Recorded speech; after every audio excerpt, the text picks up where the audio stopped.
بسم الله والحمد لله والصلاة والسلام على رسول الله اما بعد. همیشه سخنم رو با بسم الله الرحمن الرحیم شروع می‌نماییم، چون کلام الله سبحانه و تعالی با بسم الله الرحمن الرحیم شروع شده است و همچنین رسول الله صلی الله علیه و سلم در رساله هایش هنگامی که رساله ها کتابت میکرد، دعوت مردم، دعوت امپریاها و بزرگان و سرداران غیر عرب و عرب با بسم الله الرحمن الرحیم سخنش را شروع میکرد. از همین خاطر ما هم با بسم الله الرحمن الرحیم سخن خود را آغاز میکنیم، چون در بسم الله برکت است، کمک یاری خواستن از الله سبحانه و تعالی. البته که در این خیر و برکت است. و امروز با فضل و کرم الله سبحانه و تعالی از این کتاب مبارک قسم دوم، عهد مدنی، عهد مدینه، یعنی عهد مدینه، حیات رسول صلی الله علیه و سلم در مدینه منوره، حیات سیاسی آن را در بر میگیرد. پس اولا تأسیس دوله، قسمت اولی که در اینجا سخن می رود در بین تأسیس دولت، تأسیس دولت اسلامی. کتابته بین المهاجرین و الانصار و مودعه اليهود. رسول الله صلی الله علیه و سلم بین مهاجرین و انصار صحیفه، یعنی سند خطی نوشت و با یهودیان صلح کرد صلی الله علیه و سلم. قال ابن اسحاق میگه که کتب رسول صلی الله علیه و سلم کتابا بین المهاجرین و الانصار، اینکه رسول الله صلی الله علیه و سلم یک کتابی رو بین انصار و مهاجرین، یک حجت خطی رو نوشت و در آن با یهودیان صلح بست و با آنها پیمان بست و این یهود را صلی الله علیه و سلم و این یهودیان را با آن دینی که آنها قرار داشتن از دین یهودیت در دین خود و مال اموالی که داشتن باقی گذاشت، یعنی که بر آنها هیچ تغییرات قرار نداد. برایشان شرط و شرایط را مقرر کرد و از آنها نیز، از این یهودیان شرط و شرایط ها نیز گرفت، یعنی بیان حقوق عهده‌داری های طرفین بین یهود و بین رسول الله صلی الله علیه و بین مهاجران و که بین اهل مدینه. همین صحیفه مدینه، یعنی که بگیم که کانستیتوسیون مدینه، بگیم قانون مدینه بگیم، هست که بین آنها بسته شد، که این اولین سندهای خطی تاریخی اسلام بود که این پایه دولت اسلامی را مستحکم ساخت، یا که در مدینه منوره این پایه دولت اسلامی را گذاشت. و سپس مؤاخات بین المهاجرین و الانصار، برادری، مؤاخات برادری رو میگن، برادری بین مهاجران و انصاری ها. قال ابن اسحاق میگوید و اخ رسول صلی الله علیه و بین الصحابه من المهاجرین و الانصار.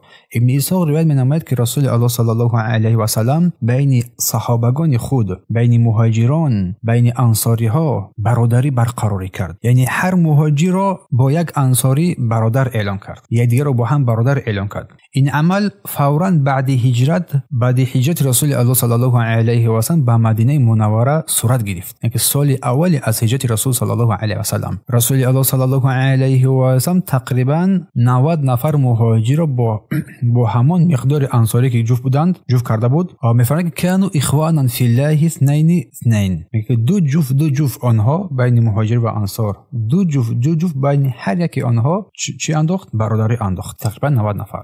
و در ابتدا این برادری که رسول الله با همراهی اینها انداخت تا درجه رسید، تا درجه بود که برادری مؤاخاتی بود که یکدیگر از یکدیگر میراث میبردند، تا آن درجه برادری قوی و عظیم و بزرگ. از این نقطه ما باید عبرت بگیریم که ما باید برادری ما به خاطر الله سبحانه و تعالی چنان قوی باشد که حتی در آخرت انسان‌هایی که با همدیگر دوست بودند، دوستی را به خاطر الله کردند، این دوستی آنها به خاطر الله سبب نجات آنها میگردد. برای همین دوستی ما به خاطر الله سبحانه و تعالی باشد. تا آن دمی که آیت میراث در سال 4 از هجری نازل شد، یعنی که آنها چنان برادری قوی، چنان برادری مستحکم بین همدیگر پیدا شد، بین مهاجران و انصاری ها، که حتی تا آن درجه که از همدیگر میراث میبردند. حتی در سال 4 از هجری آیت میراث نازل شد و این حکم را بیکار کرد، از همدیگر میراث بودن را بیکار کرد این حکم را. و این اقدام برای کمک به مهاجران یک مبلغی که در مدینه منوره گذاشته بودند، برای ما شمایان برادران و خواهران بزرگترین یک نمونه است در بین سخاوتمندی انصاری ها. و سپس الاعتداء من اليهود، دشمنی از جانب یهودیان شروع شد، دشمنی از جانب یهودیان. قال ابن اسحاق میفرماید و نصبت عند ذلك احبار اليهود لرسول الله صلی الله علیه و سلم العداوه بغيا و حسدا. ابن اسحاق میگوید که در همان زمان اهل کتاب از این روانشناسان یهود از عالمان یهود و کسان یهودیانی که در آنجا قرار داشتند بر رسول الله صلی الله علیه و سلم به او دشمنی آشکار کردند، بر او حسد بردند، بر او صلی الله علیه و سلم کینه ورزیدند و بدخواهی کردند بر او صلی الله علیه و سلم. به خاطر چیز؟ به خاطر آنه که الله متعال این عرب‌های بادیه نشین را با این شرف مخصوص نائل گردانید. در اول قصه، در اول زندگی گفته بودیم که یهودی‌ها منتظر بودند که پیامبری خواهد آمد. وقتی که پیامبری از عرب شد، آنها گمان نکردند که از خود است. وقتی از عرب شد، بین این یهودیان، در قلب این یهودیان نسبت رسول الله صلی الله علیه و سلم حسد، کینه، بدخواهی پیدا شد. این نقطه برادران و خواهران گرامی ما را وادار میکنه که ما باید نسبت هیچ کسی این بدی، حسد و کینه نداشته باشیم. اگر دیدیم که کسی را الله سبحانه و تعالی صاحب مال کرد، کسی را الله سبحانه و تعالی عزت داد، کسی را الله سبحانه و تعالی علم داد، خاصتا باید نسبت آنها احترام ویژه داشته باشیم، نسبت اهل علم و علما. اگر دیدیم کسی را الله سبحانه و تعالی عزت داد در این دنیا، نباید نسبت آنها حسد، کینه، بد اخلاقی یا که بدخواهی داشته باشیم، چون از نشانه مسلمانی این نیست، این از نشانه یهود است. پس وقتی که رسول الله صلی الله علیه و سلم از میان عرب الله او را مبعوث به پیامبری کرد، این یهود این حسد و این کینه و این دشمنی را آشکار کردند. با آنها همراه شدند بعضی مردان اوس و بعضی مردان خزرج که تا حال در باطنشان با همون جاهلیت پیشینه قرار داشتند که آنها اصلا در این هنگام منافقان پیدا شدند. از این اوس، از این خزرج، همون کینه باطنیشان، همون فکرهای جاهلی پیش از اسلامشان که در این هنگام منافقان پیدا شدند، در دین پدران خود بودند، در باطن در شرک، در انکار کردن قیامت چسبیده بودند. ولیکن الله سبحانه و تعالی با فضل و کرمش اسلام را ظاهر کرد و بر این دینهای باطل غلبه کرد و با یک دل سرجم شدن تمام قبیلت‌های گوناگون به سوی اسلام اینجا شد که این قسمت از مردم که اسلام را در خود ظاهر کرده بودند و در باطن در همون دین با بین خود بودند، منافقانی که ظاهر شدند آیسته آیسته. انا این طایفه دیگر اسلام را انکار کردند، در ظاهر اسلام را آشکار کردند، اما در باطن اسلام را انکار میکردند، یعنی که منافق بودند، منافقی میکردند.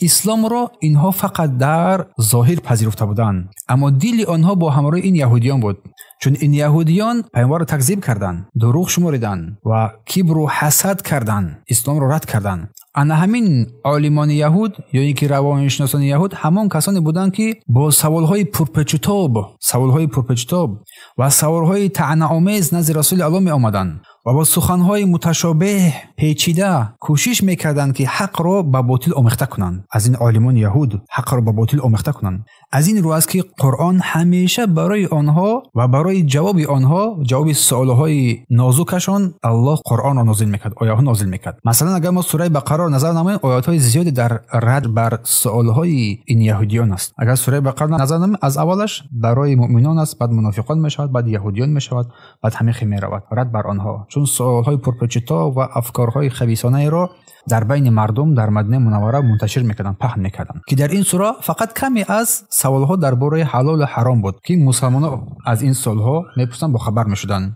پس انا همین یهودیان، روان شناسان یهود که اهل شر و اهل دشمنی نسبت پیامبر صلی الله علیه و سلم داشتن و همچنین دشمنی نسبت اصحاب رسول صلی الله علیه و کسانی که ایمان آورده بودند، اینها دائما همیشه سوالهای مرکب میگذاشتند و برای اسلام و اهل اسلام دامها میگذاریدند تا آنها را خاموش کنند. مگر یک چند نفر از این یهودیان به مانند عبدالله ابن سلام که سپس اسلام آورد و از بزرگان اسلام شد و همچنین محیریق که در جنگ احد شهید شد و مالش را برای مسلمانان وصیت کرد و سپس من اجتمع الی الیهودی من منافق الانصار، سپس کسانی که از منافقان انصار، از منافقان انصار که با یهودیان پیوستند، این منافقان با یهودیان پیوستند. قال ابن اسحاق میگوید که وكان ممن انضاف إلى اليهود من الذين سموا لنا من المنافقين من الأوس والخزرج. از جمله منافقان قبیله های اوس و خزرج کسانی بودند که نامهایشان برای ما معلوم شده بود و آنها با یهودیان پیوسته بودند، آنها را همراهی میکردند، با آنها همراه شده بودند. و این منافقان عادت داشتند که به مسجد رسول صلی الله علیه و سلم، مسجد نبی بیایند و سخنان مسلمان ها را گوش بدهند و سپس بین خودشان نشسته این سخنان را مسخره و استهزا کنند و دین اسلام را برای همدیگر مسخره بسازند. می آمدند و روز چند از آنها در مسجد جمع شدند، با آوازهای پست سخن میگفتند به طور مسخره آمیز و با همدیگر اینها چسبیده نشسته بودند و در یک گوشه از مسجد نشسته پنهانی سخن میگفتند با همدیگر. رسول الله صلی الله علیه و سلم آنها را دید و فهمید که بدگویی و فتنه افکنده ایستادن اینها و فرمود که صلی الله علیه و آنها را از مسجد به سختی و خیلی بیرحمانه بیرون بسازند، دورشان بسازند آنها را، منافقین را.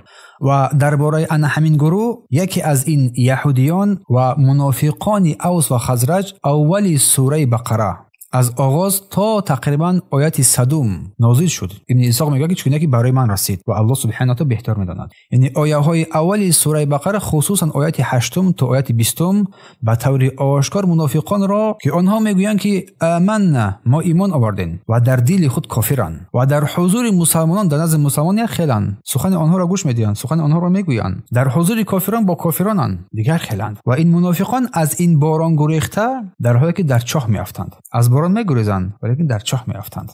و این حادثه اولین حادثه بود که برای بیرون آمدن منافقان از مسجد نیز قرار گرفت. یعنی اولین حادثه های آشکار شدن منافقان در مدینه منوره بود. سپس ذکر من اعتل من اصحاب رسول الله صلی الله علیه و سلم، سپس ذکر کسانی که از رسول الله صلی الله علیه و سلم بیمار شدند هنگامی که بر مدینه منوره هجرت کردند. صحابگان کرام بیماری سخت بر بالای سر آنها آمد. قال ابن اسحاق میگوید که حدثنا عن عایشه رضی الله عنها قالت، از عایشه رضی الله عنها روایت است که او گفت، یعنی عایشه، فلما قدم رسول الله صلی الله علیه و سلم المدینه، هنگامی که رسول الله به مدینه منوره تشریف آوردند حضور کردند، قدمها و هی اوبع ارض الله من حما، در حالی که رسول الله بر مدینه منوره تشریف آوردند حاضر شدند، از همه جاهای زمین در بیشتر دیده در آنجا وبا بود، وبا بیماری، تب لرزه بگیم بیماری سخت، از هر سال دیگه از هر وبای دیگه سخت‌تر بود و این بیماری به اصحاب رسول صلی الله علیه و سلم رسید و این صحابگان کرام سخت عذاب کشیدند، ولی الله متعال رسولش را از این بیماری نگاه داشت صلی الله علیه و سلم. عایشه رضی الله عنها می‌فرماید که ابوبکر، امیر ابن حفیر و بلال و دو غلام آزاد شده ابوبکر همه در یک خانه با ابوبکر صدیق بودند. همه‌شان با تب لرزه سخت گرفتار شده بودند و من باشم، عایشه میگوید، هنوز پیش از فرامدن آیت حجاب به نزد آنها میرفتم. اینها همشون در خانه بودن، به نزد آنها داخل میشدم.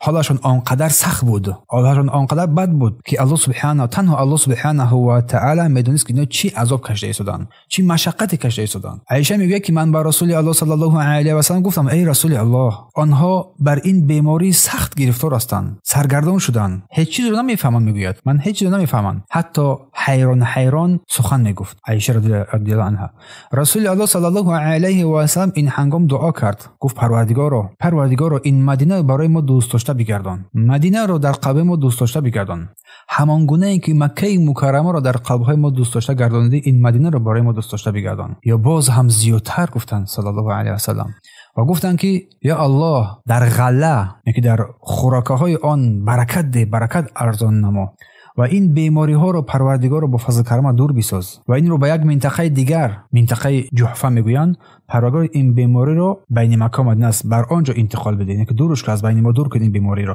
و واقعا هنگامی که رسول الله صلی الله علیه و سلم این دعا رو کرد در این شدت سختی ها، واقعا پس از این دعا تب لرزه و این بیماری از مدینه برداشته شد، از مدینه دور شد و این بیماری بر آن جحفه رفت، به آن مکان. این جحفه، این مکان تا حاضر یک جای مشهور است و جای با تب لرزه مشهور است در همون مکان. اینم از معجزات پیامبر صلی الله علیه و سلم است. و این حادثه و این بیماری ها در اول ماه‌های هجرت رسول الله صلی الله علیه و سلم رخ داده بود. تب لرزه مدینه که این تب لرزه هر سال در فصل گرما از آبها آلوده میشد.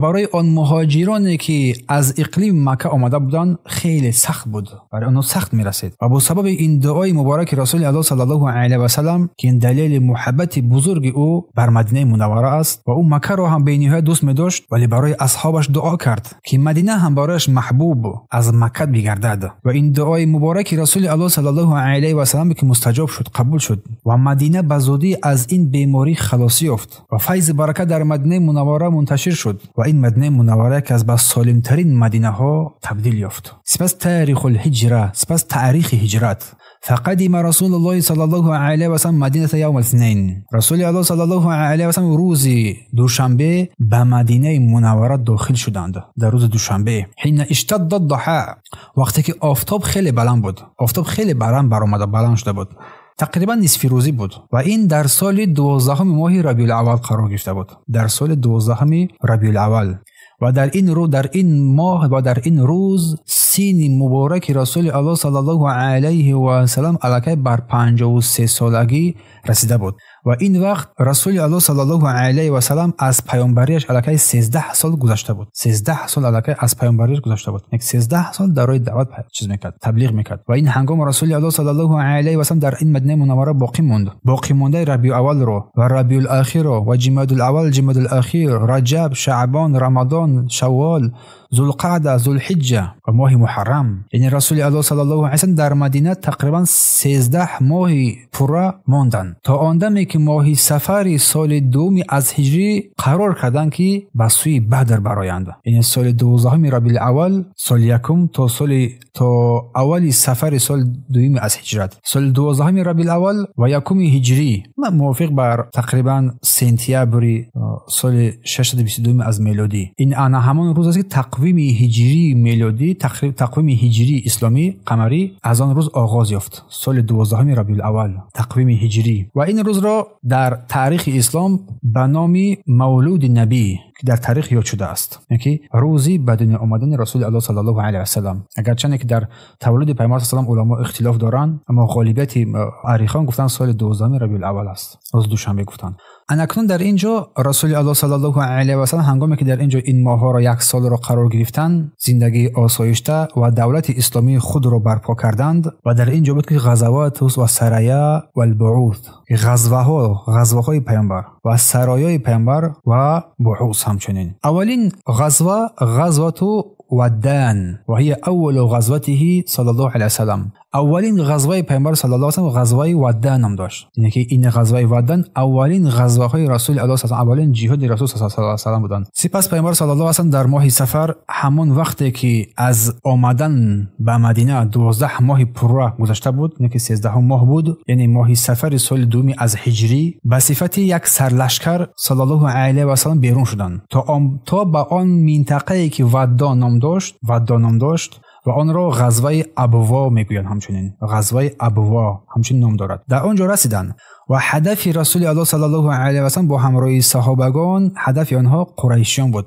هدف پیامبر قریشیان بود از قبیله بنی زمره ابن بکر که در آنجا بنی زمره با پیامبر صلی الله علیه و سلم صلح و پیمان بستند. این بنی زمره با پیامبر صلح و پیمان بستند، یعنی وعده دادند که به قافله های مسلمانان حمله نمیکنند. این قبیله به قافله های مسلمانان چون نمیکنند، حمله نمیکنند و همچنین به قریشی ها هم یردان نمیکنند. قبیله همچنین به قریشی هم یردان نمیکنند. این وعده را از آنها گرفته بودند و سپس رسول الله صلی الله علیه و سلم به مدینه برگشتند و در این سفر یگان جنگ و مقابله نظامی رخ نداد. هیچ جنگ نشد. همین صلح آشتی بین این قبیله بنی زمره ابن بکر قرار گرفت.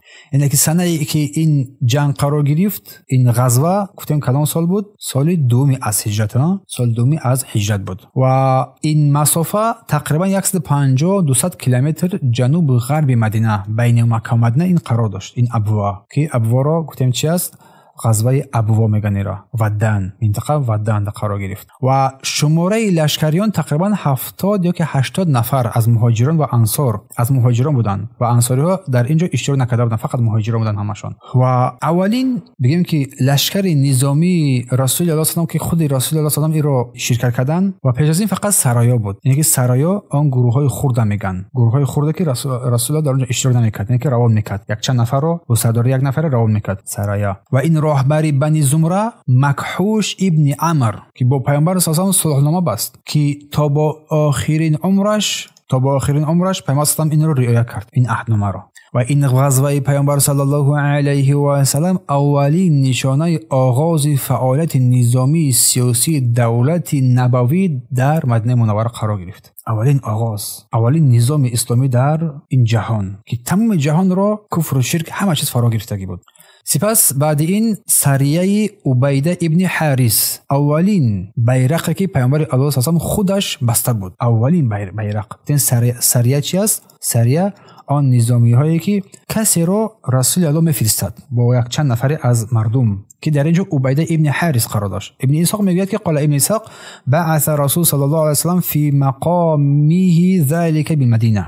عبیده ابن حارث فی 82 راکبا. هنوز در اولین ماهای زندگی در مدینه، ماه رجب سال یکمی از هجری، رسول الله صلی الله علیه و سلم عبیده ابن حارث ابن عبدالمطلب را تقریبا با 60 یا که با 80 سواره که همه اینام از مهاجران بودند، حتی یک نفر از انصاری با همراه آنها نبود، آنها را مجهز کرد، آماده کرد تا به یک مکان آبگاه که در حجاز قرار داشت، میانی مکانی که ثانیه المور نام دارد، جایی که راه تجارتی قریش بود. همین طریقه قریش‌ها میگذشتند. تقریبا 120-130 کیلومتر جنوب غرب مدینه رسیده است، قرار دارد. همین خیلی درست. و در آنجا با یک گروه بزرگ قریشیان تحت سروری ابو سفیان یا اکرمه ابن ابو جهل روبرو شدند. در آن مکان روبرو شدند، اما جنگی واقعی نشد. فقط تیراندازی شد بین هم، چون قافله‌های تجارتی قریش در آنجا میگذشتن، آنها خواستند که چه نمایند، آنها را بگیرند. که جنگی واقعی در آنجا قرار نگرفت، اما تیراندازی شد، تیر خوردن، یعنی که حمله سبوک بود. اما سعد ابن ابی وقاص رضی الله عنه در همان روز یک تیر با کمان پراند. که اولین تیری که در اسلام در راه الله سبحانه و تعالی انداخته شد با دست سعد ابن ابی وقاص. اولین تیری که در راه الله در اسلام پرانده شد. و سپس هر دو طرف به همدیگر از همدیگر جدا شدند و مسلمانان در حالت آماده باشی و حفظ شده برگشتند به مکانهای خود. که گفتیم این سند سال رجب سال یکم از هجری، تقریبا اپریل 623 از هجری بود، میلادی بود. اولین آمادگی نظامی رسمی اسلامی بعد هجرت بود و اولین بیرق سفید که رسول الله صلی الله علیه و خودش به دست مبارکش بستند و به عبیده دادند، چون سرداران آن بیرق رو میگرفتند و به عبیده این رو چکردن سپردند. و سعد ابن ابی وقاص باشد با همین تیر به عنوان اولین کسی که در اسلام تیر انداخت بر ضد دشمن در تاریخ اسلام این ثبت گشت. اما جنگی شدید فرا نگرفت بین آنها، ولی این سرایا نشان داد که مسلمانان دیگر تنها مهاجران بیچاره نیستند که از دستشان چیزی نیاید، کار کردن نتوانند، بلکه اولین مخالفت نظامی خود را بر ضد این قریش نشان دادند، بلکه قوه نظامی که پیامبر ساخته بود الکی که این را چیز به مردم نشان دادن، یعنی می توانند دیگر که چیز راههای قریشی‌ها را تهدید نمایند. پس این ابتدای مرحله دفاع از راه تجارتی قریش بود که در نهایت بعد این غزوه بدر کبرا قرار گرفت که حاضر در این موضوع صحبت می‌نمایم. در نهایت غزوه بدر کبرا صورت گرفت. سپس می‌فرماید که ابن اسحاق غزوه صفوان که آن را بدر اول و بدر کبرا هم میگویند. قال ابن اسحاق می‌فرماید که ولم یقم رسول الله صلى الله عليه وسلم بالمدينة حين قدم من غزوة العشيرة إلا بليالي قلائل ولا تبلغ العشر. پس از بازگشتن پیامبر صلی الله علیه و از غزوه عشیره، غزوه بوات که گفتیم، در مدینه فقط چند شبانه روز کمتر از 10 روز دیده ماندند در مدینه منوره که ناگهان قرز ابن جابیر فطری، یک پیرمرد سختگیر و مشرک بود از قبیله های قریش، با چروای ساکنان مدینه، یعنی همون چروهایی که اهل مدینه میچروندن، حمله کرد. با اون چروها حمله کرد، با مردم حمله کرد. وقتی یک قسمت از آن چروها رو با خود دزدیده برد، با خود گرفت. و رسول الله صلی الله علیه و آله هنگامی که از این حادثه با خبر شد، صلی الله علیه و آله فوراً یک گروه مسلمانان امر کرد و با آنها برآمدند تا با این وادی رسیدند. همین وادی صفوان میگویند، به اینجا رسیدند و این وادی در آن نزدیکی بدر قرار داشت. تقریبا 15-20 کیلومتر از میدان بدر بزرگ بود، از آن 15-20 کیلومتر از آن با آنجا نزدیکتر بود. اما این قرز پیشکی فرار کرده بود و رسول الله صلی الله علیه و آله به او نرسیدند. یکی وای الکی فرار کرد رفت، به او نرسید.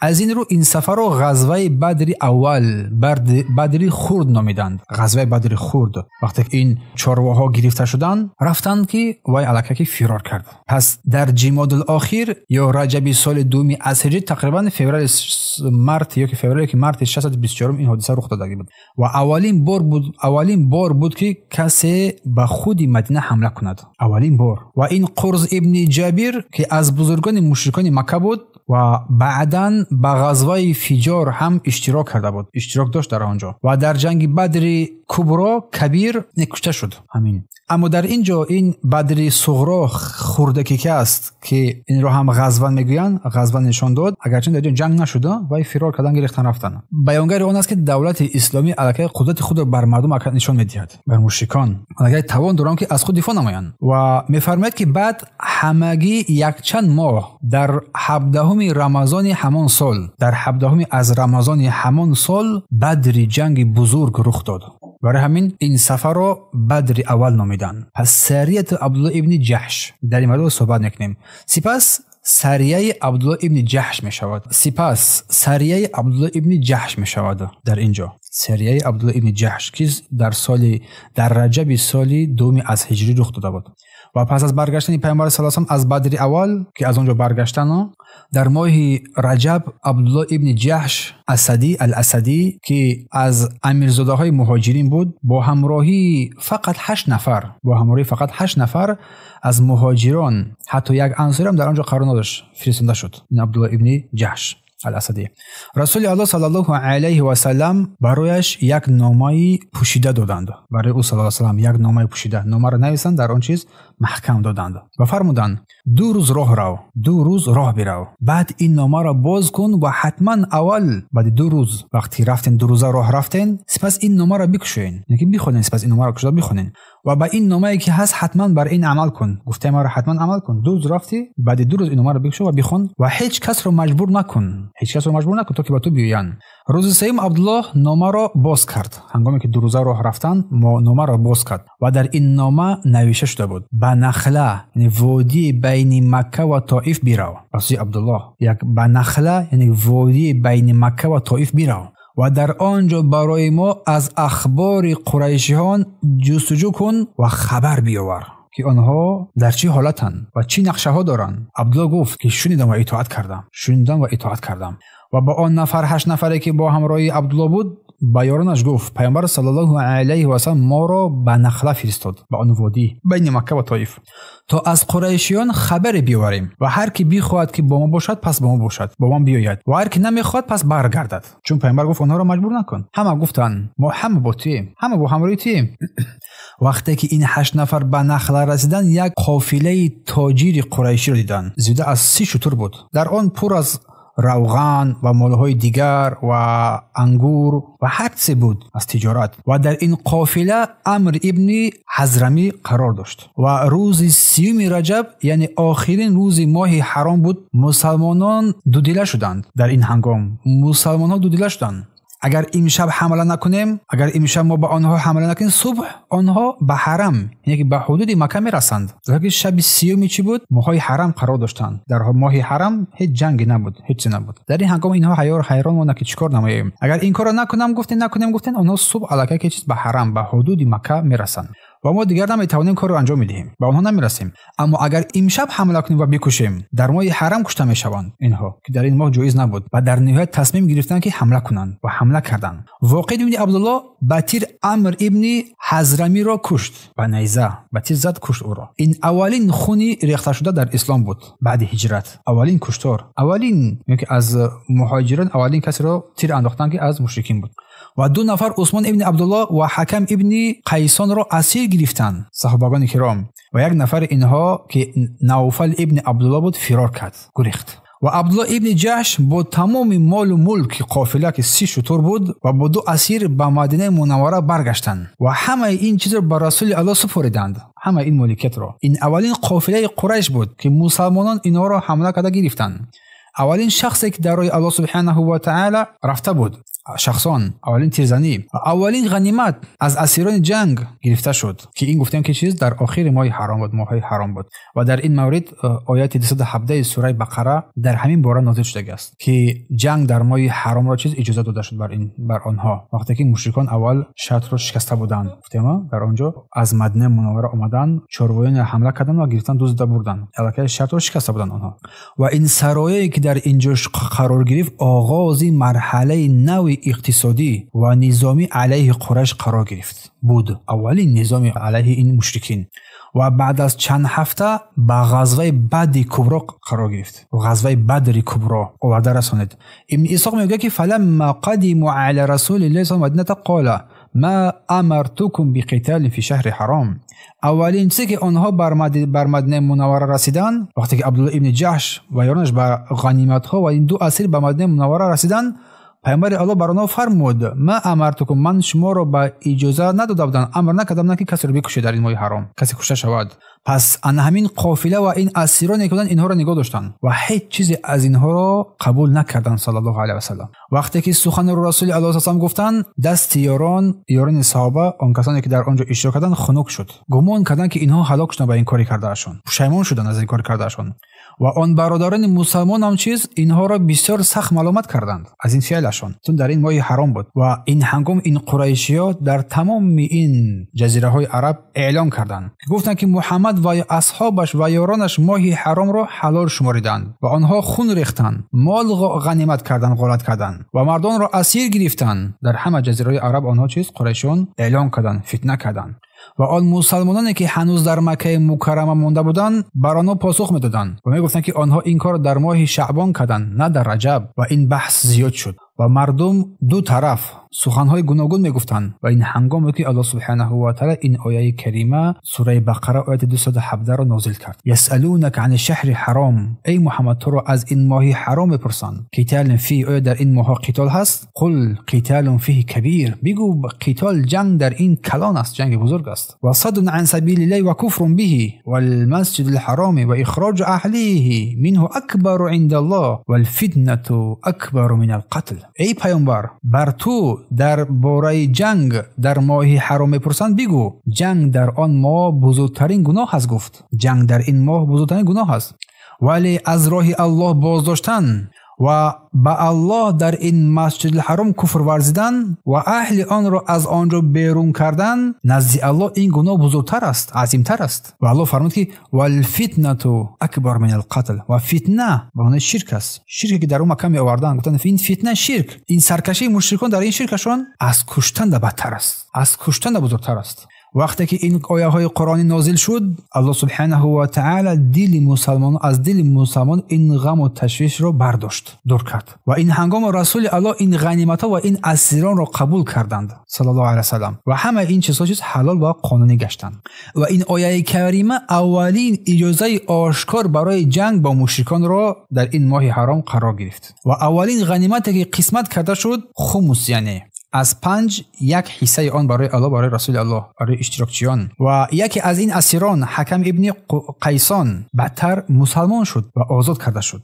دیگر عثمان ابن عبدالله که فدیه یعنی پول دادن آزاد شدند، او را خریدند. و این حادثه نشانه آن بود که دولت اسلامی اکنون بر مرحله دفاع و مرحله حمله پیشگیری شده آماده است. آماده است که از دیار خود، از دین خود دفاع نماید. آماده است که دشمن را حمله کند. بعد چند هفته در اینجا الکی غزوه بدر کبرا صورت گرفت. غزوه بدر کبرا صورت گرفت. پس در اینجا بعدی چند هفته غزوه بدر کبرا صورت گرفت که این قسمت عظیم است. صرف القبلة الى کعبه، سپس گردانیده شدن قبله به سوی کعبه، چون پیش از این آنها طرفی که چون میخوندن طرف بیت المقدس نماز میخوندن. رسول الله با همراه صحابگان که در مدینه منوره. قال ابن اسحاق میگوید که و یقال صرفت القبلة فی شعبان على رأس 18 شهرا. ابن اسحاق بر ما یادآوری میکند که گفته میشود که قبله در ماه شعبان که هنوز 18 ماه از آمدن رسول الله صلی الله علیه و بر مدینه منوره نگذشته بود،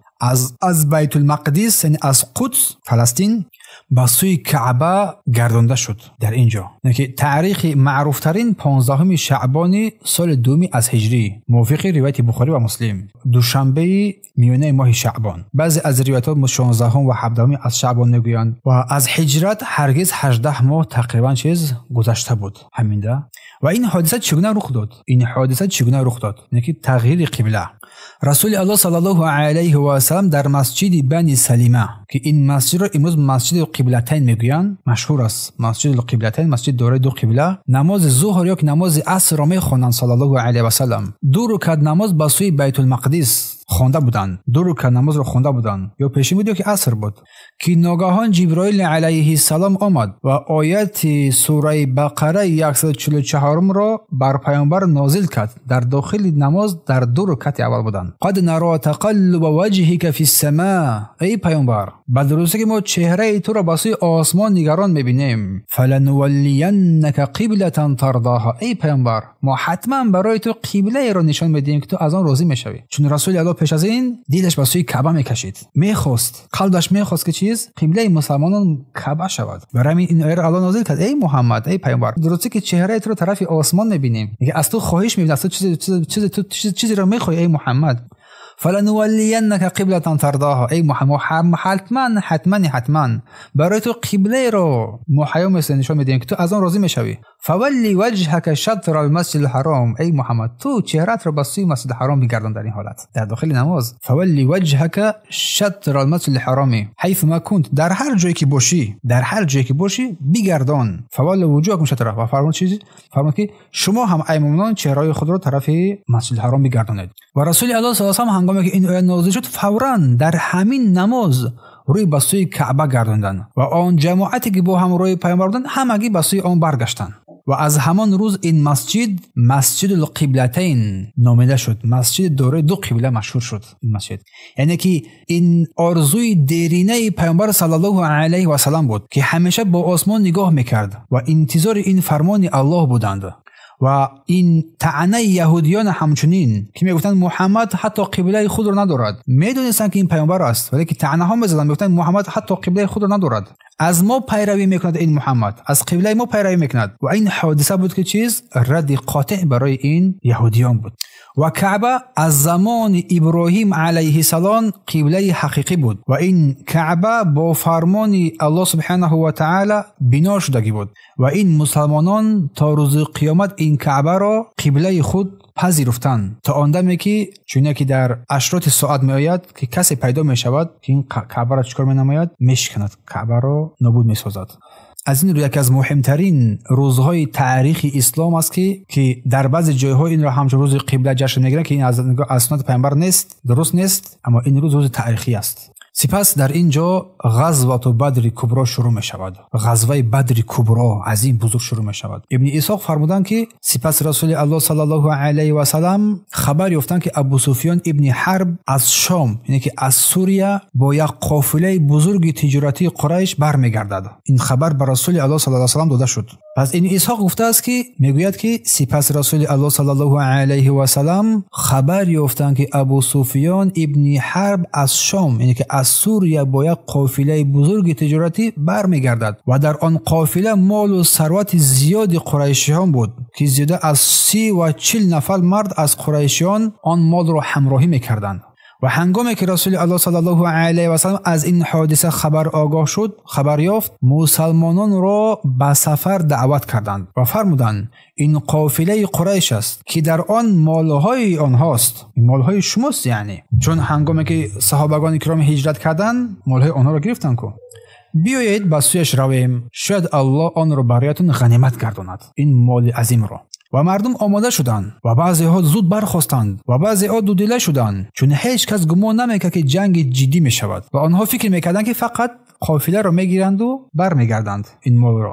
ва Абу Суфиён ҳам вақте ки ба Ҳиҷоз наздик шуд, ки доимо аз роҳгузарон хабар мепурсид ва аз аҳли Мадина метарсид ва дар ниҳоят як роҳгузар шунид ки Муҳаммад саллаллоҳу алайҳи ва саллам бо саҳобагонаш барои қофила баромаданд, барои қофилаи шумо. ва дар ин ҳангом буд ки Абу Суфиён фавран хавотир шуд ва ҳар лаҳза ибни Амри Ғифориро фармо медод: و با سرعت به مکه میگفت که بیرو. این ابن عمرو غفاری رو با سرعت به مکه بیرو و قریشی ها را از این خبر آگاه کن که محمد با لشکرش برای مالهای شما برآمده است و زود به یاری بیایید. و در این هنگام قریشی ها وقتی خبر بر آنها رسید با شتاب آماده شدند و گفتند آیا محمد با اصحابش فکر میکنند که مثل قافله عمرو ابن حضرمی رو در سرایا بوده، در سرای نخله مثل هم با آسانی به دست بیارن؟ و گفتم قسم به الله امروز میبینن که برای آنها چی میشود، برای پیامبر صلی الله علیه و اصحابش. در این هنگام همه بزرگان قریش بیرون شدند. کسی خودش آمد، کسی جایگزینی کسی دیگر رو جایگزین خودش گذاشت، قائم مقام خودش گذاشت، در حالی که هیچ یکی از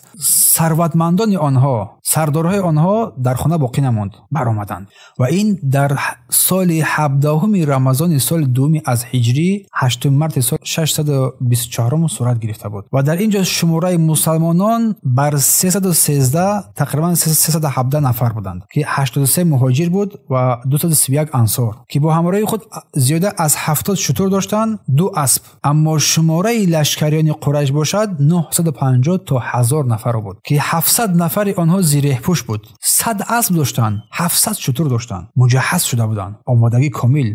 و هدف ابتدایی مسلمانان چی بود؟ فقط این قافله ابو سفیان را به دست بیارن، نه به جنگ، اون را به دست بیارن. و این هنگامی که ابو سفیان از این خبر آگاه شد راه را تغییر داد، فرار کرد و نجات یافت. اما لشکر قریش الکی در راه افتاده بود و برگشتن نمیخواست بعد بگردد و قسم یاد کرده بودند که یک ادب میدهند این مسلمانان را. و این اولین جنگ بزرگ مسلمانان، آغاز پیروزی آشکار بر ضد این مشرکان بود که الله میفرماید ولقد نصرکم الله ببدر و انتم اذله. بدروسی که الله شما را در بدر یاری داد در حالی که شما ضعیف و کم بودید. قال ابن اسحاق میفرماید که عن عروه ابن زبیر، از عروه ابن زبیر قال عروه ابن زبیر روایت میکنه که گفت وقتی که قریش قرار گرفتند که به سوی بدر بروند، ناگهان به خاطرشان افتاد، در ذهنشان آمد که بین آنها قبیله بنی بکر دشمنی وجود دارد. در این مبین قبیله بنی بکر بین آنها دشمنی وجود دارد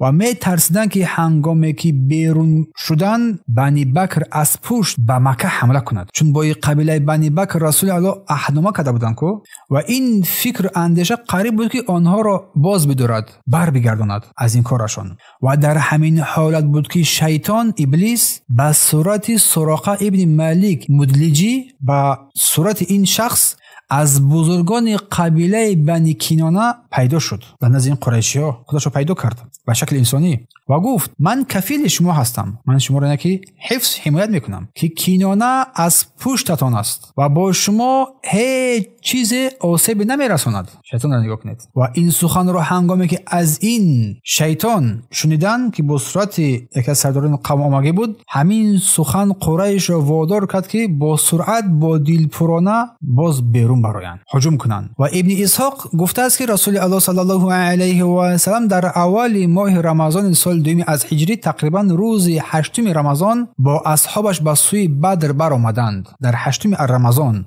و عثمان ابن عفان یا در بعض از روایت ها ابو لبابه یا عمر ابن المکتوم اینها را حاکم مدینه گذاشتند. در مدینه در اونجا یک کسی را گذاشتند راهبر و در اینجا یک بیرق سفید لیوای اکبر را به مصعب ابن عمر سپردند. بیرق سفید و مصعب ابن عمر پیش لشکر با 2 بیرق سیاه دیگری بود. پیش لشکر 2 بیرق سیاه دیگری بود. بیرق مشهور به نام عقاب نام داشت. این بیرق مشهور به نام عقاب به دست علی ابن ابی طالب این بیرق داده شد و بیرق دیگر به دست سعد ابن معاذ که سرور اوس بود، از انصار بود، از انصاری ها، موافقی این روایتی که ابن هشام گفته است. یعنی که روز برآمدن از مدینه روز 8 از رمضان سال دوم از هجری بود. از مدینه برآمدن. از این شخصیت‌های ما گفتن عثمان ابن عفان یا که ابو لبابه یا که عمر ابن مکتوم را در آن چکار کردن به حیث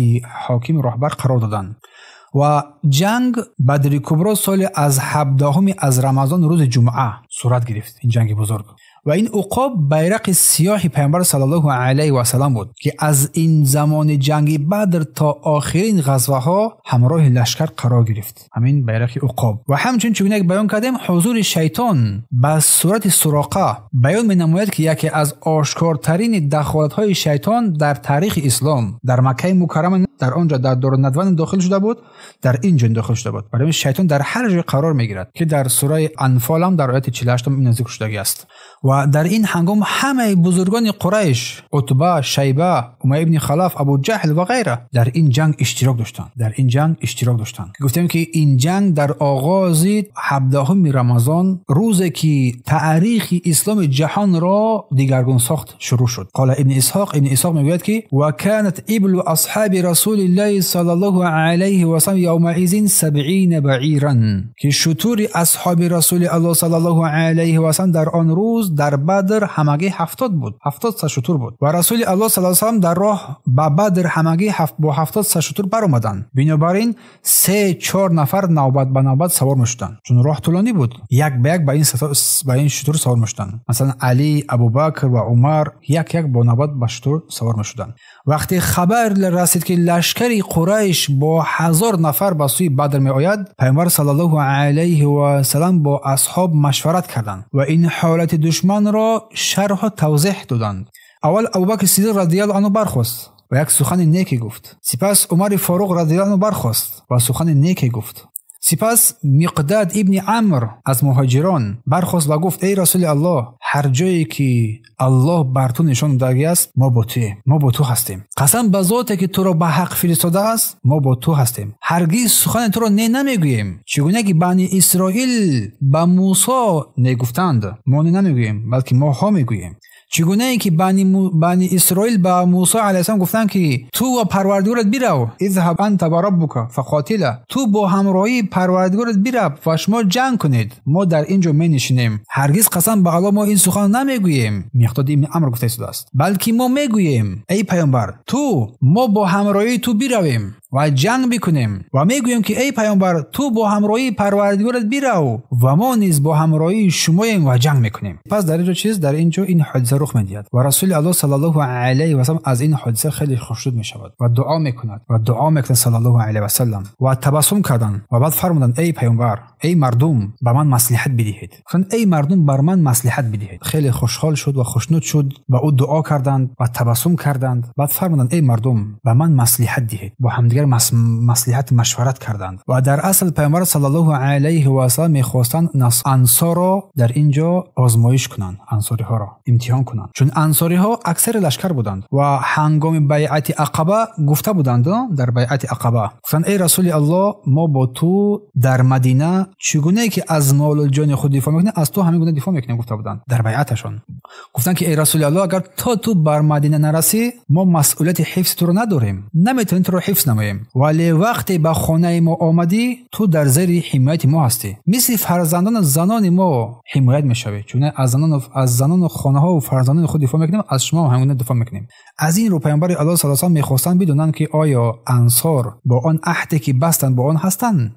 آیا انصاری ها بیرون از مدینه جنگ میکنن؟ چون از مدینه برآمده بودن، بیرون از مدینه جنگ میکنن یا نه؟ و در اینجا این لحظه تاریخی فرا میرسد که سعد ابن معاذ رضی الله عنه سرور قبیله اوس برمیخیزد و آن سخن مشهور جاودانه خود را در بین این مردم میگوید که در آینده میگه ذکر مینامیم این را. و در اینجا نقطه‌ای در اطراف گردش بدر سخن میرفت، چون اگر انصاری ها نمیگفتند در این جنگ، اگر انصاری ها نمیگفتند همه چیز تمام شد، آنها برمیگشتند بر خانه های خود. اما آنها همه این انصاری با صداقت کامل بله گفتند. این بله گفتن انسان اینها با بله گفتن انسان اینها تاریخ اسلام دیگرگون شد، جهان دیگر شد. قال ابن اسحاق روایت میکنه که پیامبر الله صلی الله علیه و سلم میترسیدند که شاید انصار فکر کنند که وظیفه آنها فقط حمایت پیامبر اسلام در داخل مدینه است، در داخل مدینه و هیچ عهده ندارن در بیرون مدینه. اما بیرون شدن دیگر هیچ عهده در حق ансор нест ки берун аз Мадина бо душманон ҷанг накунанд. ин гуна фикрро карданд. ва вақте ки пайғамбар саллаллоҳу алайҳи ва саллам дубора маслиҳат пурсиданд, Саъд ибн Муоз радияллоҳу анҳу гуфт: валлоҳи, қасам ба Аллоҳ, эй расули Аллоҳ, валлоҳи гӯё ки ту моро дар назар дорӣ. ҳис кард, гӯё ки ту моро дар назар дорӣ, эй расули Аллоҳ. пайғамбари Аллоҳ ин ҳангом фармуданд: бале, ҳамин тавр аст, ман шуморо дар назар дорам. Саъд гуфт: эй расули Аллоҳ, мо ба ту имон овардем, туро тасдиқ кардем ва шаҳодат додем, шаҳодат бар ҳақ додем. آنچه که تو آوردی حق است ای رسول الله. ای رسول الله، ما بر تو وعده و پیمانهای سخت اطاعت را دادیم. پس ای رسول الله صلی الله علیه و سلم، هر جایی که میخواهی رو، پس برو، ما با توییم. قسم به آن ذاتی که تو را به حق فرستانده است، اگر تو ما رو به بحر دراری و خودت به آن درایی، همه ما با همراهی تو داخل آن میشویم. حتی یک نفری از ما عقیم نمیماند. ما از آن نمیترسیم. ما از آن نمیترسیم که فردا با دشمنان روپرو میشویم. ای رسول الله، ما در جنگ صبر کننده ایم و در مقابل رازگو وفاداریم ای رسول الله. و امیدوار هستیم که الله از ما آنچه را نشان دهد که چشمان تو ای رسول الله روشن شود. ای رسول الله، با برکت الله با ما راه پای ببند، با ما باش. قدم زن به پیش رفتیم، میریم. و این سخنان سعد ابن معاذ، این سخنان رسول الله صلی الله علیه و سلم را خیلی خوشحال کرد. رسول الله را یک نیروی بخشید و سپس فرمود: راه بروید و خوشخبر باشید، خوشحال باشید و بدونید که خوشخبری خوشحالی برای شما آمد. الله بر من وعده داده است که یکی از این دو گروه، قافله یک لشکر، به دست ما میافتد. یکی از این یک قافله، یکی این لشکر، این لشکر ابو سفیان، یکی از اینا به دست ما میافتد. قسم به الله خوردند، قسم به الله که حاضر گویا این که من جایهای افتادن دشمنان را با چشم خود دیده ایستادم، جای شکست آنها را با چشم خود دیده ایستادم. و سپس از این پیامبر صلی الله علیه و سلم نزدیکی بدر فرود آمدند، خودشون و با یک نفر از اصحاب پیامبر صلی الله علیه و سلم، ابوبکر یا که علی، که قرار داشتند با پیرمرد از بادیه‌نشینان اعرابی روپرو شدند و پرسیدند: از قریش و از محمد و از اصحابش چی خبری داری؟ پیرمرد گفت: تا شما نگویید که از کجا هستید، من هیچ چیز نمیگویم. رسول الله صلی الله علیه و سلم فرمودند: اگر تو خبر دهی ما هم میگوییم. پیرمرد گفت: خوب، راضی. به من گفتند که محمد صلی الله علیه و سلم و اصحابش روز فلان برآمدند. پیرمرد گفته است: روز فلانی برآمدند. اگر راست گفته باشند، امروز به همین جای یا که در همین جای هستند، یعنی محض همان جایی که پیامبر بود، به من گفتند که قریش روز فلانی برآمدند اگر راست باشد و امروز در آن جای هستند، یعنی در آن جایی که لشکر قریش، یعنی با خبر این پیرمرد باید امروز الکی لشکر پیامبر در اینجا رسیدگی باشد و قریش هم در آنجا رسیدگی باشند. هر کدام جای خودش الکی رسیدگی است.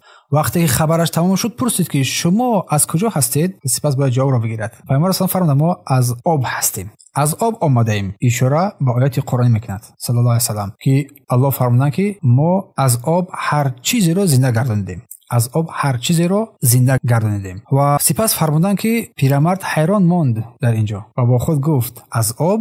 آیا از آب عراق؟ در حیران پیرمرد از آب عراق گفت. قال ابن اسحاق: ثم رجع رسول الله میگه الی اصحابه فلما امضى. سپس میفرماید که ابن اسحاق پس از بازگشت با اون پیرمرد وخوردن و بازگشتن رسول الله صلی الله علیه و آله. از صحبت با اون پیرمرد هنگام شام، پیامبر الله صلی الله علیه و آله علی ابن ابی طالب و زبیر ابن عوام و سعد ابن ابی وقاص با چند نفر دیگر به سوی آب بدر آنها را فرستادند تا از اونها خبر بیابند. یک چاهی بود، یک آبی بود.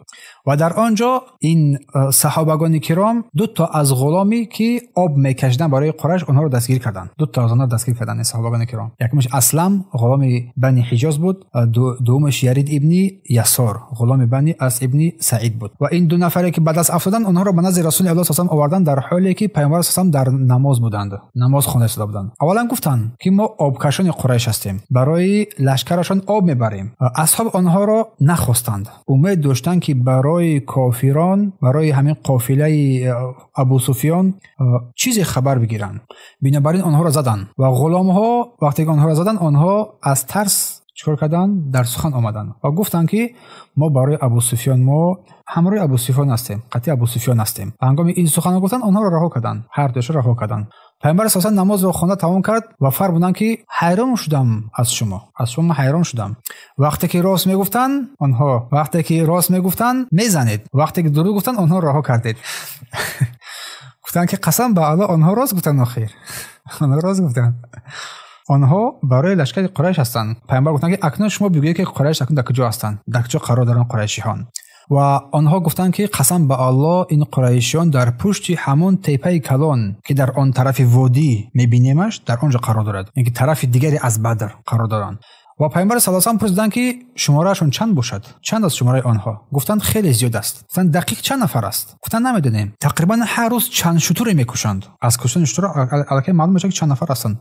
تقریبا هر روز چند شتر میکشند. 9 تا 10 شتر هر روز میکشند. و رسول الله صلی الله علیه و آله فرمود که پس شماره آنها بین 900 و 1000 نفر است. در حال پی بردن صلی الله علیه و سلم. و آنها را نام به نام گفتند: عتبه ابن ربیعه، شیبه ابن ربیعه، ابو بختر ابن هشام، حکم ابن حزام و نوفل ابن خویلد، حارث ابن عامر. خلاصه همه آنها را گفتند. امیه ابن خلف و ابو جهل، سهیل ابن عمرو گفتند. همینها را خلاصه هم مشهور کردند گفتند. پیامبر صلی الله علیه و با اصحاب رو آوردند و فرمودند که این مکه است. یعنی این بهترین، عظیمترین، ارزشمندترینش را، یعنی اینها ارزشمندترین و بهترین آنها هستند اینجا آمدند، بر شما امروز آمدند. و این سخن رسول الله صلی الله علیه و هنگامی که با صحابه اینا گفتند که اینها واقعا بهترین و پرقوتترین مردان قریش بودند. و امروز خود مکه خالی است دیگر، یعنی خود مکه خالی است، چون همه بهترین که اومدن در اینجا گشتن، مکه خالی است. اگر با آنها مغلوب شوند، آنها را غلبه کنند، دیگر کسی باقی نمیموند که بر ضد اینها بجنگد. خلاص دیگر آنها شکست خوردند. پس حالا همه چیز آماده بود. در این شب 17 از رمضان این شب فرا رسید و لشکر الله سبحانه و تعالی که از 313 نفر عبارت بودند و این لشکر شیطان که 1000 نفر بود در پشت این تپه قرار داشتند. و این بود که صبح جمعه فرا رسید و این روز بزرگ، روز تاریخ کبیر و بزرگ که الله وعده کرد برای آنها نصرت را. اذ یریکم الله فی منامه قلیلا ولو اراکم کثیرا لفشلتم، که این آیت انفال نازل شد. ابن اسحاق میگوید که سفیان به جای منزل مسلمانان رسید و از پاروی شتر یک مشت گرفت. پاروی شتر آن را پاره کردن خیل ابو سفیان و نگاه کرد که در داخل آنها دانه خرما است و فوراً در حال گفت این پاروی شترهای یثرب است، یعنی اخلاط پاروی شترهای یثرب مدینه است. همین بود که زود برگشت و این قافله را برای بدر برد، برای دیگری برد و این بدر و این جنگ را از طرف چپش گذاشت، فرار کرد با اون قافله ها، با سرعت تمام کامل دور شد و این هنگام این قافله نجات پیدا کرد. وقتی ابو سفیان دید که قافله‌اش در امان مانده است، یک کسی را فرستاد از لشکر قریش نزد آنها برود و بر آنها گفته شود که شما فقط برای حفظ این قافله آمدید، پس چرا با مردان و مالکیتتان برآمدید؟ همه برآمدید. پس الله مالکیت شما را نجات داد، دیگه بر بگردید، مال شما در حفظ است، دیگه بر بگردید. اما ابو جهل ابن هشام گفت قسم به الله بر نمیگردیم تا به اینکه به این بدر نرسیم، تا اینکه 3 روز در آنجا نمانیم. که این بدر، این مکان یک بازار هر ساله بادیانشینان عرب ها بود و هر سال مردم در اون جمع شدند و گفتند که این ابو جهل که ما آنجا شتر میکشیم و ضیافت میدهیم، خوراک و شراب میدهیم، سرودخوانی ها میکنیم، تا یک تمام قدرت، تمام عرب از این قدرت ما، از این جنبستی ما خبر بیابند. این کارو میکنیم در آنجا تا اینکه تا ابد از ما بترسن. و در همین وقتی که لشکر به جحفه بر آنجا رسید که اخنس ابن شریق یا که شریق که از بنی زهره بود، به قبیله خود گفت ای بنی زهره، الله این مالکیت آنها را نجات داد و دوست شما این محرم ابن نوفل هم در قافله بود و نجات یافت که شما فقط برای حفظ او برآمده بودید. اکنون برگردید، نگذارید که این جنگ بیهوده شود، دیگر جنگ بیهوده شود. و گفت که این اخنس، این ابو جهل، این که عمرو ابن هشام سخنهای بی معنی بیهوده میگوید، این که اهمیت ندهید. و این بنی زهره این سخن اخنس را قبول کردند و همه برگشتند. از بنی زهره و بنی عدی قبیله عثمان ابن عفان حتی یک نفر هم در این بدر نبود، قرار نداشتن یکی از اینها، غیر از این 2 قبیله، یعنی از همین قسمت های قریش کسی دیگه در آنجا چیز نبرآمده بود، که همه از بخش های قریشی بودند. اما باقی مونده با این سروری قریش به سوی بدر رفتن، دیگه توقف نکردن، دیگه سخن ابو سفیان گوش ننداختن. اونا را گفت خیلی برگرده، دیگه مال شما در حفظ است، دیگه چیکار میکنید؟ و این هنگام ابو سفیان با دانش تیزی خود فهمید که مسلمانان در نزدیکی هستند. هنگامی که این پاروی این شتران رو دریافت و از آنها درک کرد که اینا یثریب هستند و گفت که اگر ابو جهل گوش میکرد این خبر ما رو، سخن ما رو، جنگ نمیشد و فعالیت و تاریخ دیگر میشد. و همچنین چیز برگشت بنی زهره، تقریبا که 300 نفر بودن، لشکر قریشیان رو کم کرد و الله سبحانه و تعالی با همین حال این لشکر مشرکان رو کم کرد. لشکر مشرکان کم شدند تا الله سبحانه و تعالی این مسلمان ها رو پیروز بگرداند. و حالا هنگامی که بر اینجا رسیدند دیگر راهی برگشت نبود. لشکر قریش با تکبر و غرور به سوی بدر می آمدند و لشکر پیامبر صلی الله علیه و سلم باشد با تمام ایمان، با توحید انتظار آنها بودند. و در اینجا صبح جمعه 17 رمضان سال 2 از هجری فرا رسید که این روز فرقان، روز جدا شدن بین حق و باطل فرا رسید. ابن اسحاق میگه که قریشیان رسیدند به طرفی دورتر از این وادی که این را عدوة القصوا میگویند. در آنجا فرود آمدند که در آنجا اینها قرار گرفتند. در این حالی که در آنجا چاه بود، در این عدوة القصوا یک چاه بود که آب در طرف نزدیکی این عدوة القصوا قرار داشت. این آب ناگهان الله سبحانه و تعالی باران را فرستاد که این وادی بلای تبدیل شد، بلای که بارک آمیخته بود با لغزش ها تبدیل شد و برای مسلمانان باشد باران با اندازه بارید که زمین لای نشد، مستحکم باقی ماند، پایهای آنها استوار باقی ماندند و حرکت برای آنها آسان بود برای مسلمان ها. اما قریشیان باشد باران چنان سخت بارید که تمام زیر پای آنها لای شد و این باران باریش آنها را چنان قرار داد که آنها دیگر از جای خود دیگر جنبیدن نتونستند، در آن جای خود قرار گرفتند. حتی از آنجا هم برآمده هم نمیتونستند، در آن جای خود قرار گرفتند ایستادند. و این هنگام رسول الله صلی الله علیه و سلم زود برخاستند تا پیش از این دشمنان به این آب برسند، به این چاه برسند. اولین چاه نزدیکی بدر را آنجا را گرفتند و آنجا فرود آمدند، استقامت کردند، قرار گرفتند.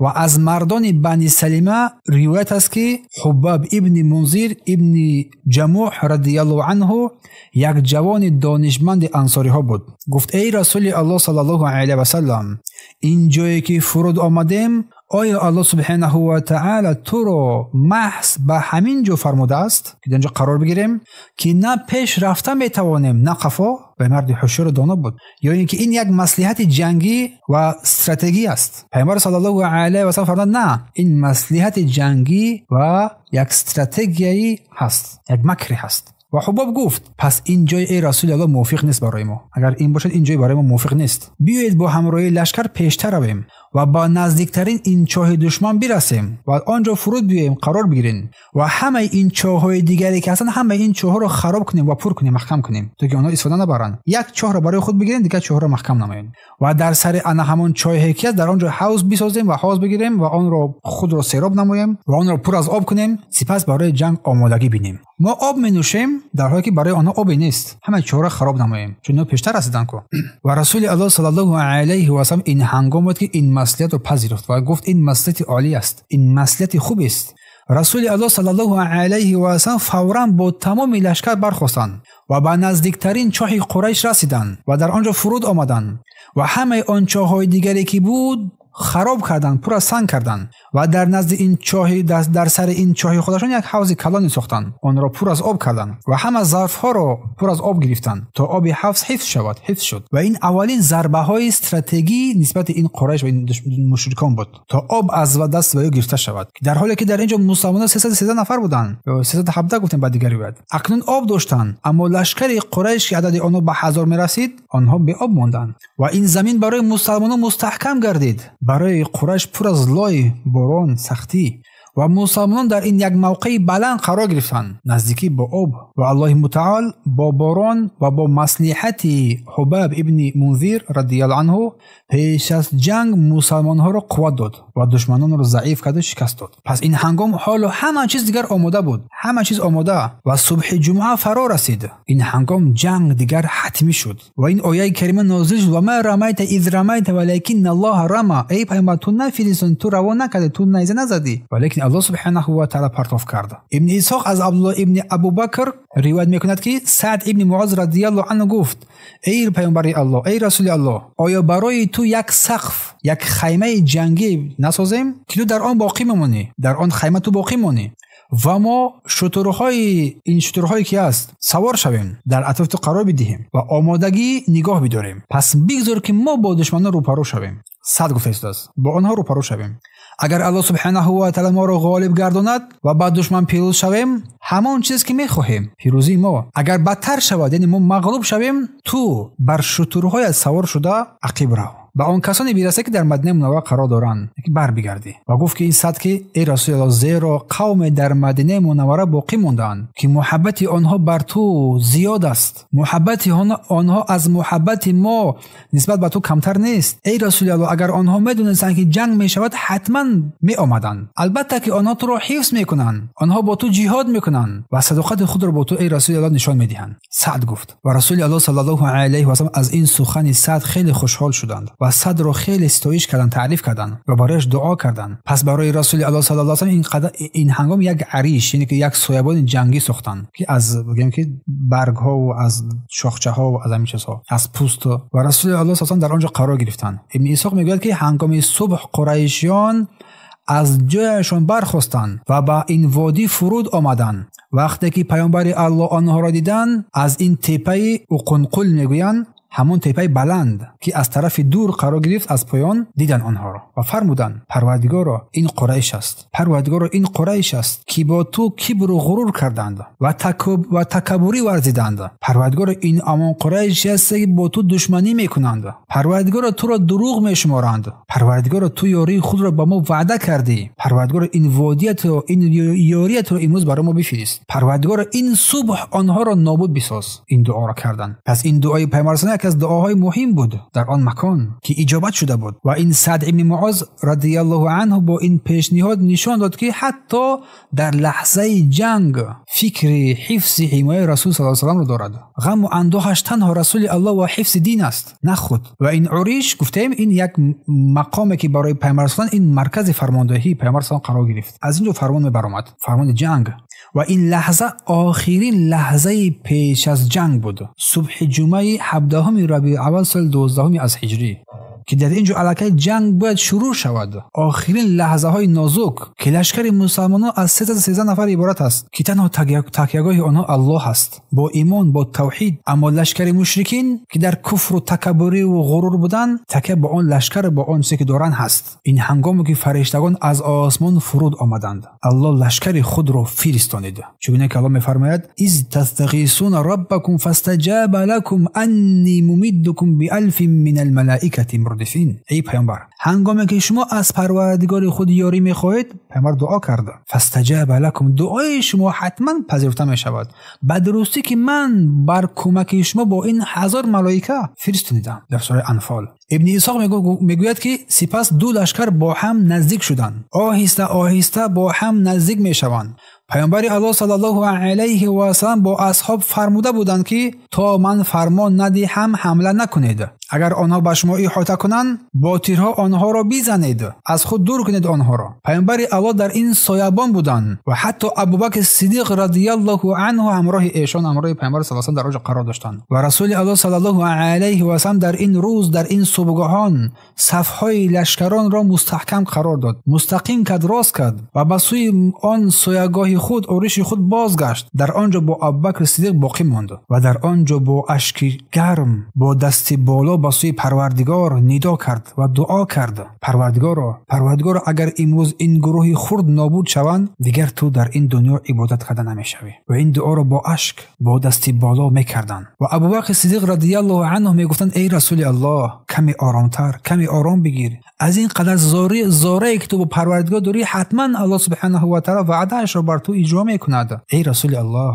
و این هنگام رسول الله صلی الله علیه و سلم در اینجا، در این سایبان خود، در این عریش، کمی خوابش برد. یک خواب کوتاه که در اینجا الله سبحانه و تعالی برایش نشان داد. ناگهان بیدار شدند. یک تبسم پرنور رسول صلی الله علیه و سلم کردند، یک تبسم شیرینی، و گفتند خوش خبر است ای ابوبکر، خوش خبر، یاری الله آمد. ای ابوبکر، یاری الله آمد. این جبرائیل است که سرفرمانده اسبش را گرفته است و پیش و پیش لشکر فرشتگان می آیند که در دهان اسبان آنها غرور جنگ است، که در بالای اسبان اینها غبار جنگ نشسته است. صلی الله علیه و سلم این را گفتند. سپس پیامبر صلی الله علیه و سلم از این صیبان خود بیرون شدند و لشکر را به سوی جهاد راهنمایی کردند و با آواز بلند فرمودند: قسم به آن ذاتی که جان محمد در دست اوست، هر کسی امروز با دشمن جنگ کند و کشته شود و در حالی که با دشمن جنگ کند با صبر کشته شود، پاداش الله را انتظار باشد و رو به سوی دشمن کند و عقب نشینی نکند،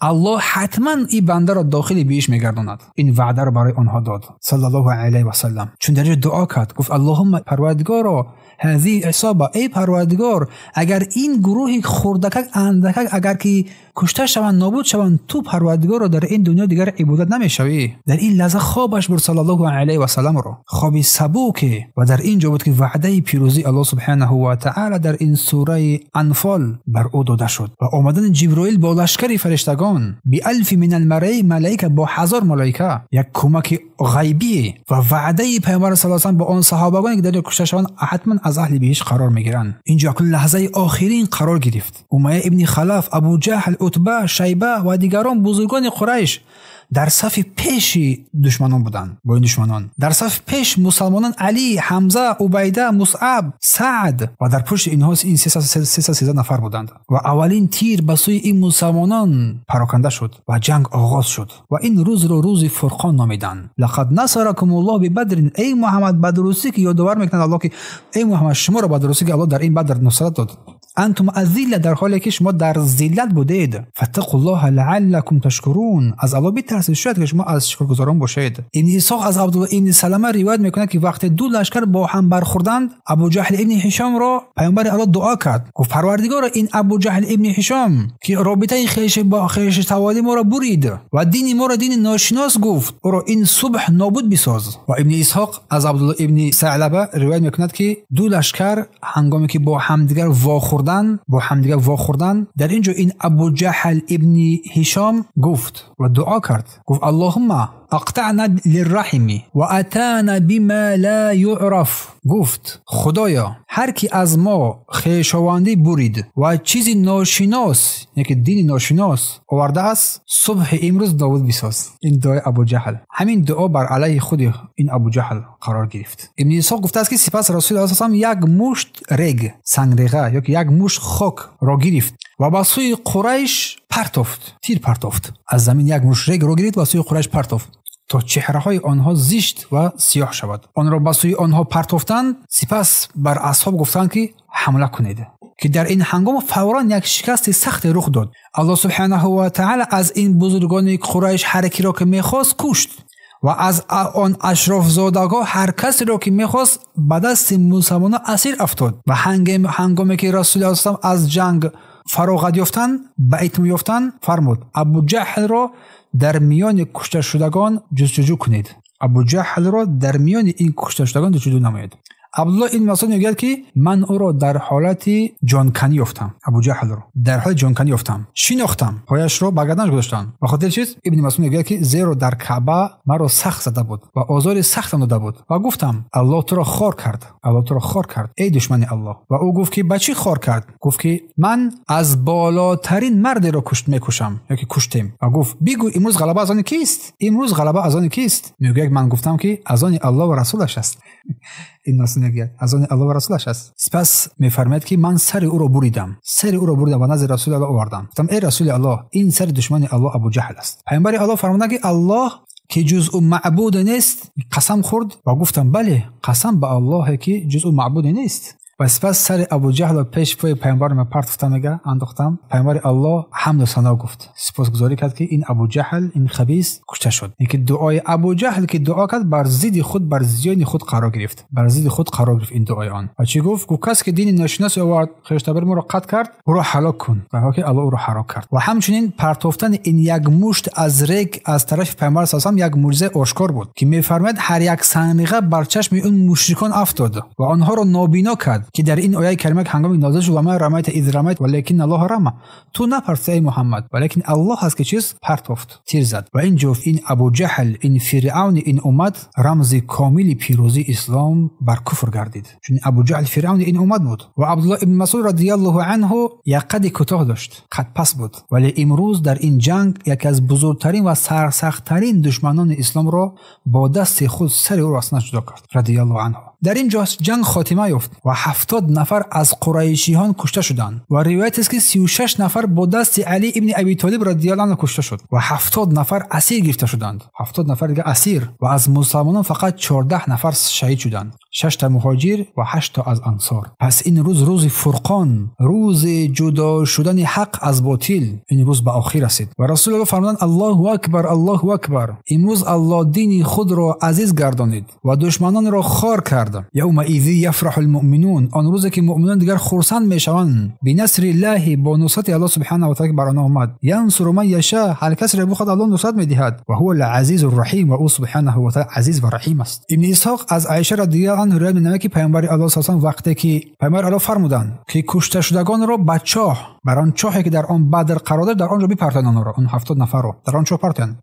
همه پرتوته شد. همچنین جز امیه ابن خلف که جسد او با همان زیرهی که داشت ورم کرده بود و پر شده بود و هنگامی که میخواستند حرکتش بدهند گوشتش از استخوانش جدا میشد، او را همانجا دیگه گذاشتنش، آن را در بدنش همون سنگ خاک را انداختند تا پنهان شود، بویش همه را فرا نگیرد. و وقتی که همه را در چاه پرتافتند، پیامبر الله صلی الله علیه و آله در لب چاه ایستادند و فرمودند ای اهل چاه، آیا این پروردگارتان بر شما وعده داده بود که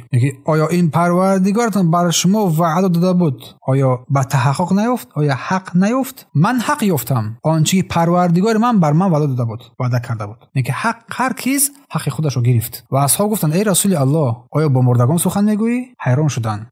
پیامبر اصلا فرمودند شما از این بهتر نمیشنوید، آنچه که من میگویم، فقط آنها جواب دادن نمیتوانند. و در دیگر روایت که آنها خوب میدونن که الله چی وعده داده بود، اینکه الله برای آنها شنوند. و سپس رسول الله صلی الله علیه و سلم فرمود که همه غنیمت ها را که مردم جمع کرده بودند در یک جا گرد آورند. مسلمانان درباره آن اختلاف کردند چگونه تقسیم کرده شود. عباده ابن صامت رضی الله عنه گفت پیامبر الله صلی الله علیه و 13 نفر اشتراکچیان جنگ را برابر تقسیم کردند و هر یک حصه گرفتند. پیامبر الله صلی الله علیه و سلم به سوی مدینه برگشتند با آن اسیرانی که از مشرکان در این جنگ گرفته بودند، 70 نفر، عتبه ابن ابی معید و نضر ابن حارث، این 2 نفر دیگر از جمله آنها.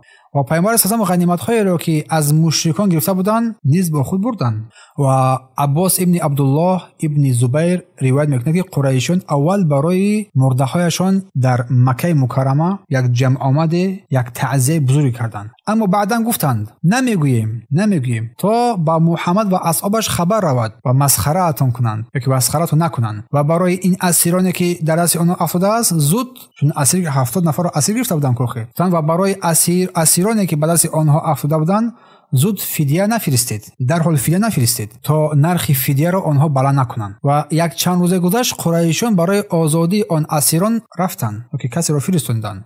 و در این چاه بدر که در آنجا 70 نفری که آنها را در آنجا پرتافته بودند، 24 نفر از بزرگان دشمنان اسلام در آنجا پرتافته شده بود. ابو جهل، امیه، عتبه، شیبه از بزرگان قریش در آنجا پرتافته شده بودند. و سخن پیامبر با مرده‌ها دلیل آن است که در این هنگام الله سبحانه و تعالی سخن پیامبر با آن مرده‌ها شنوند، اما از این دلیل گرفتن که مردگان نمیشنوند مگر آن نقطه هایی که شریعت بیان کرده باشد، شرع بیان کرده باشد. و مثل اینکه هنگامی که مرده گرونده می شود و هنگام برگشتن قدم پای قدم مردم را میشنوند. و سپس تقسیم غنیمت هایی که بیان کردیم در اینجا، و 2 نفر از اسیرانی که عتبه و نضر بودند و اینها، این 2 نفر در راه به قتل محکوم شدند، به قتل، چون اینها از دشمنان سرسخت‌ترین پیامبر صلی الله علیه و آله بودند این 2 نفر. و همین طور بود که غزوه بدر کبیر، یعنی بزرگ، با پیروزی کامل بر مسلمانان به آخر رسید. 17 رمضان سال 2 از هجری، یک روز تاریخی ابدی در تاریخ فتح شهرت گرفت. این فتحنا لك فتح مبینا، ای پیامبر بمارد یک فتح مبین، فتح عظیمی که شدیم. گرچه این آیه کریمه بدتر نازل شد، اما معنای چیز از بدر آغاز می شود. و ابن هشام گفته است که فدیه اسیران بدر، آن کسانی که در اسیر افتاده بودند، فدیه اسیران بدر از 1000 تا 4000 درهم بود. واسه بر همون انسان ها از 1000 تا 4000 درهم بود، موافق به وضع مالی و شرف هر یک از آنها. اما آن کسانی که هیچ چیز نداشتند، فقیر بودند، پیامبر صلی الله علیه و سلم کاملا بخشیدند، بدون فدیه آزاد کردند.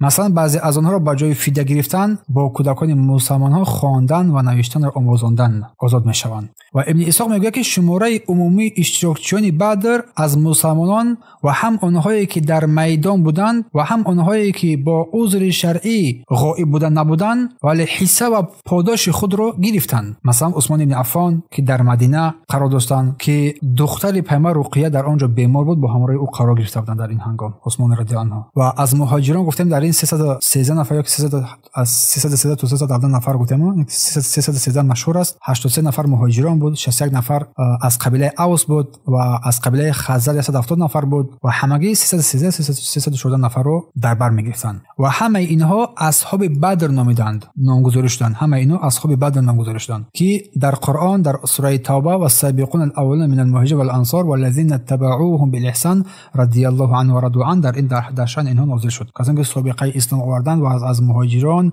از انصاری ها و اون کسانی که از اینها پیروی کردند با احسان، رضی الله عنه و رضوا عنه، الله از آنها راضی و آنها از الله راضی شدند. و رسول الله فرمودند که لعل الله اطلع الی اهل بدر، شاید الله با اهل بدر نگاه کرد. قال و گفت اعملوا ما شئتم فقد وجبت لكم الجنه، و گفت هر چی میخواهید عمل کنید که بهش برای شما حتمی شده است، دیگر واجب شده است. پس همین طور در این قسمت اخیر غزوه بدر کبیر بزرگ از بزرگترین و مقدمترین جنگ ها در تاریخ اسلام قرار گرفت، با پیروزی کامل و معجزه های زیادی که در آنجا رخ داده بود به آخر رسید. روز 17 رمضان سال دومی از هجرت که 314 نفر بودند با عثمان، چون عثمان با سبب بیماری رقیه نتوانسته بودند اشتراک نمایند، و 70 نفر کشته دشمنان و 70 نفر اسیران آنها و 14 نفر از مسلمان ها شهید شده بودند. این روز را روز فرقان، پیروزی، روز جدا شدن حق و باطل نام نهادند. البدر